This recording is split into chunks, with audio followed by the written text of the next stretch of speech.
Hello everyone, and in this video I will be walking you through stateful sets. Introduction to stateful sets. Stateful set is the workload API object in Kubernetes that manages stateful applications. Unlike deployments which manage pods based on the identical container specs, stateful sets maintain a sticky identity for each of their pods, guaranteeing ordering and uniqueness. Use stateful sets for workloads that require stable network identifiers, persistent storage, ordered deployment and scaling, or ordered automated rolling updates. So this is quickly differences between deployments and stateful sets. So there is no persistent pod identities for deployments. There is a unique stable pod identities. Scaling. This is stateless scaling, stateful scaling. Ordering, no guaranteed order. For stateful sets, it is ordered, graceful deployment and scaling. Storage, ephemeral storage. For stateful sets, it is stable, dedicated storage. Update strategy, rolling update, which is the default. For stateful sets, on delete and rolling update. Use case, stateless applications. This is for stateful or distributed applications. So these are the main key features or characteristics of stateful sets: stable network identifiers, persistent storage, ordered deployment, ordered scaling, ordered automated rolling updates, and sticky pod identity. Some example use cases: database applications like Postgres, MongoDB, MySQL, and others. These type of applications require each instance to have a stable identity and often need persistent storage for data. For example, in a replicated MySQL setup, the database master must have a stable network identity to enable slaves to replicate from it. Distributed systems like Apache Zookeeper, etcd, or Consul, which maintain their own internal cluster state and replicate it among members. These systems rely on stable network identity to participate in the quorum. Zookeeper, for example, uses a static configuration where the identity of other members of the quorum are defined by their DNS names or IP addresses. Messaging systems like RabbitMQ or Apache Kafka, these systems keep their data safe by replicating it to other members before acknowledging a write to a client. To maintain these guarantees, they rely on stable identities for their members. Data processing or analytical systems like Apache Hadoop or Apache Flink, which manage stateful computations on data. Each member in such systems may have a unique role, which demands a unique identity. Usage and limitations of stateful sets. Stateful sets are beneficial when you need persistence across pods rescheduling. If your application does not require any stable identifiers or ordered operations, a workload object with stateless replicas such as deployment or a replica set may be more appropriate. Limitations include provision storage for a pod must be pre-provisioned or provided by a persistent volume provisioner. Deletion or scaling down a stateful set won't delete associated volumes. Stateful sets require a headless service for network identity. Deletion of a stateful set does not guarantee ordered and graceful termination of pods. Components of a stateful set. A stateful set typically includes a headless service and a stateful object, which specifies the number of replica pods and their specifications such as container, image, and storage. The spec.selector field of a stateful set must match the labels of its spec.template.metadata.labels. The spec.volume claim templates provide stable storage using persistent volumes provisioned by a persistent volume provisioner. Each pod in a stateful set has a unique identity, including an ordinal index and a stable network identity. The identity remains with the pod regardless of node rescheduling. So this is an example wherein first we have a headless service. So for a headless service, cluster IP is none. So this headless service will maintain the one-to-one mapping with the backend pod. So a headless service in Kubernetes is a type of service that does not have a cluster IP.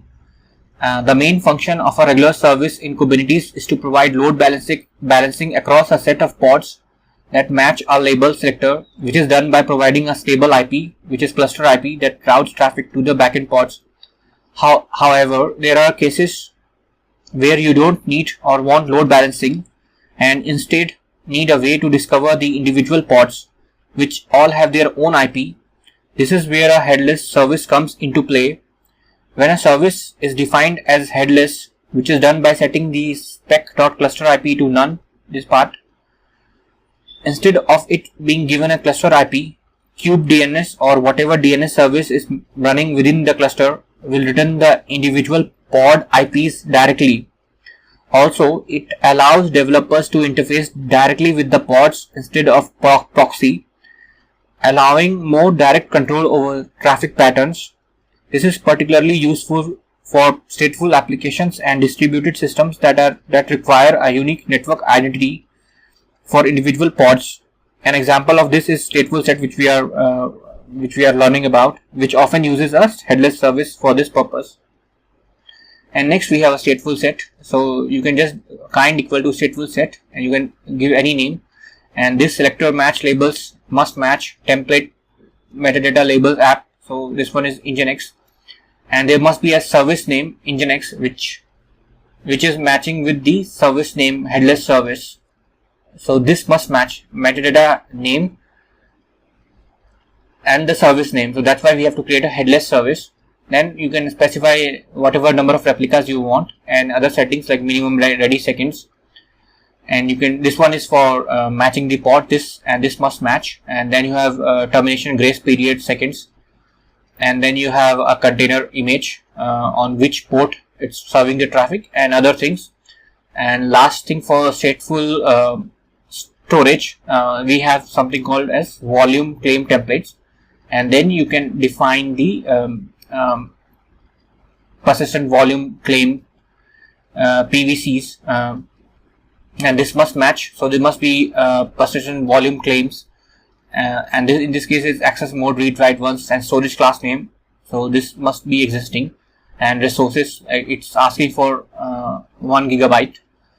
So these are the important thing is like label and selectors must match. And for this service name, this one is, you see, this one must match the headless service, and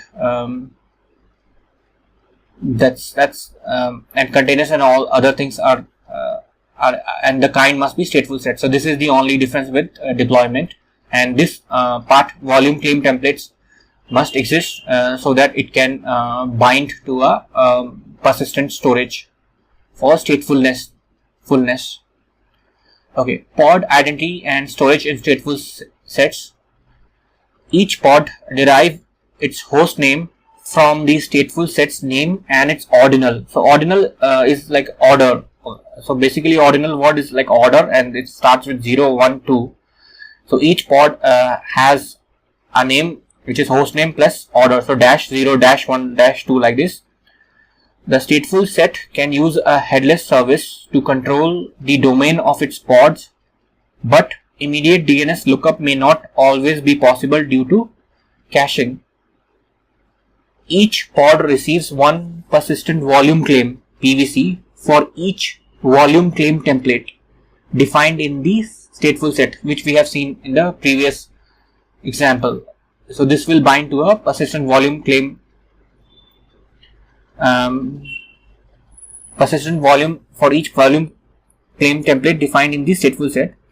These volumes persist beyond the pod and stateful set deletion, and so these volumes persist beyond the pod and stateful set deletion and must be manually deleted.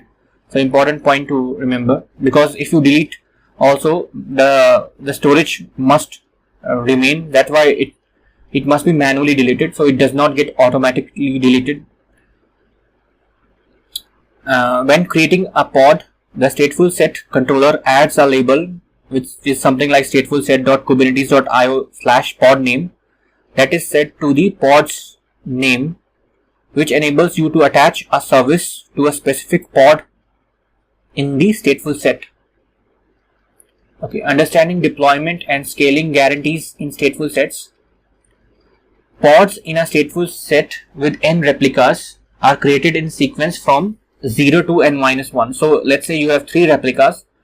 The pods will be created one by one, starting from pod 0, pod 1, pod 2. So if you have 5 replicas, it will be pod 0, pod 1, pod 2, pod 3, pod 4. So 0 to n-1 and terminated in reverse order. So this is important point.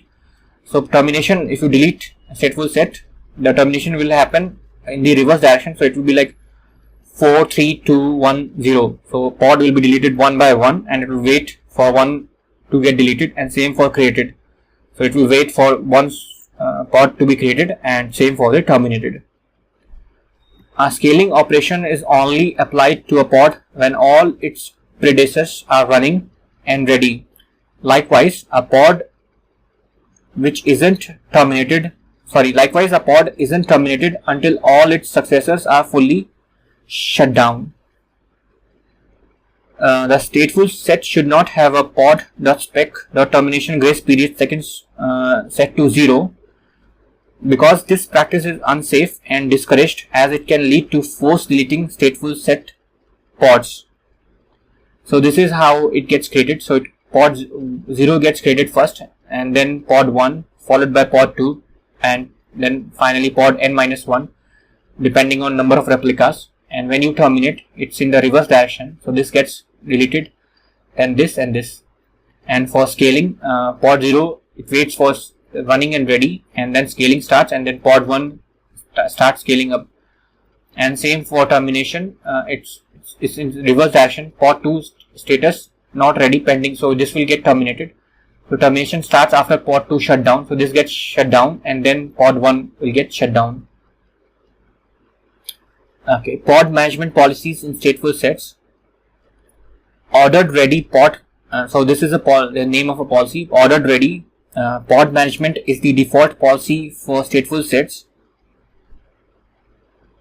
It ensures that pods are launched and terminated in a particular order, maintaining the system's uniqueness and identity guarantees. Parallel pod management allows all pods to launch or terminate simultaneously without waiting for other pods to reach running and ready or fully terminated status. This policy is applicable only for scaling operations. So this is an extra policy, but by default it uses ordered ready pod management policy.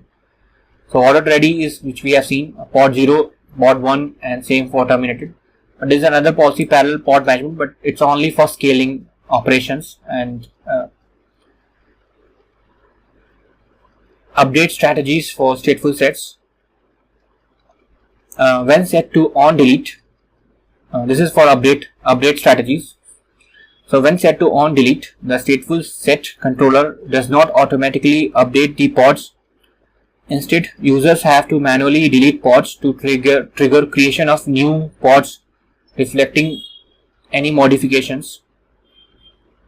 Rolling update is the default update strategy which facilitates automated rolling updates for the pods in a stateful set in a sequential manner from the largest to the smallest ordinal, which we have seen. So this is similar to deployment. So unless you are making it on delete, you don't have to worry. But in case there is a specific use case, you have to manually delete pods to trigger creation of pods. This is just to make sure there are any, like let's say any modification. Let's say you update the image from one version to another, and you want to use on delete. So in that case only you have to be aware of and consider this option. Otherwise, it's all well and good with default rolling update. So this is the rolling update. So update starts. So it will update start. So pod 2 update complete. Then it will go to next pod and finally next pod. And then finally the rolling update would be finished. Special update considerations for stateful sets. So partition rolling updates allow specific pods to be updated when the stateful sets template is updated based on the set partition value. Pods below the partition value remain unchanged. So there is something called as partition rolling updates. So it depends on something called as partitioning information, and based on the StatefulSets template. So this is something advanced concept, but it's good that it's good to be aware of. The max unavailable field controls how many pods can be unavailable during an update. So currently this field is in alpha stage and only honored by API servers running the max unavailable stateful set feature gate. If in the event of a failed update due to a bad binary or application level configuration error, manual intervention is required to revert the pod template and delete any pods running the bad configuration. So we have partition rolling update. So it based on some partition point information within the pod. So this is can be useful for some distributed systems like Kafka and all. There's some information which you through annotation and labels we can use this particular strategy. Okay, persistent volume claim, retention and replicas in stateful sets. Persistent volume claim (PVC) retention policies control if and how PVCs are deleted during the life cycle of a stateful set. Two policies are available: when deleted and when scaled, with action set to either delete or retain. So there are two policies for persistent volume claim retention policies. So within PVC claim template, we have retention policies. So there is when deleted and when retain, and what action to take. So for when deleted, it can be either delete or retain, or when scaled, whether to delete or retain. So both the two by two options. The spec.replicas field specifies the desired number of pods. Manual scaling can be overwritten by updating the stateful set based on the manifesto. Basically, this one is for YAML. So we have PVC retention policies. This is for persistent volume claim object. So when deleted, you can be set to retain or delete. Same with other second policy, when scaled, you can set it to retain or delete. So it's 2 by 2. So there's a total of 4 different combinations. And that's all. Thanks for watching.